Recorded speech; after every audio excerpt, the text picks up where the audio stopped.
প্রিয় দর্শকবৃন্দ, আসসালামু আলাইকুম। আমি আতার রহমান সুজন। আমি এখন দাঁড়িয়ে আছি গাইবান্ধা জেলার ফুলছড়ি ভরতখালী ঘাটে। এটি একটি চমৎকার একটি ঘাট এই গাইবান্ধার জন্য। কেন, এখানে ট্যাংরাকান্দি গ্রাম এবং পারুল গ্রাম সহ বিভিন্ন ছোট ছোট অনেকগুলো গ্রাম আছে কিন্তু এই নদীর ওপারে। আর এই নদীটি হচ্ছে যমুনা নদী। যমুনা নদীর পানি এখন শুকিয়ে গিয়েছে। তো এই জন্য ভরতখালী যে ঘাটে নৌকা দেখতেছি আমরা, এই নৌকাগুলো কিন্তু আসলে অনেক কষ্ট হয়ে যাচ্ছে, কারণ পানি শুকিয়ে গেছে। ওরা অনেক দূর ঘুরিয়ে আসা লাগে। আর যদি পানি হতো তাহলে এরা কিন্তু সোজা চলে আসতে পারতো। আর এখন নদী শুকাতে ওরা অনেক দূর ঘুরে তারপরে এই ঘাটে আসে। আর এই ঘাট ভরতখালী ঘাটে সপ্তাহে 2 দিন হাট বসে, একটি শনিবার এবং আরেকটি হচ্ছে মঙ্গলবার।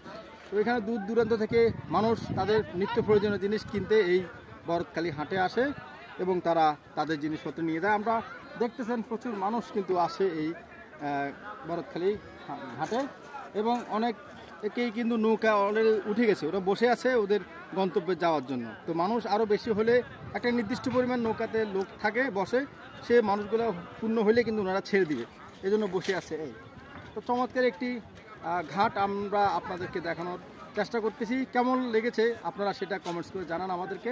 ধন্যবাদ সবাইকে।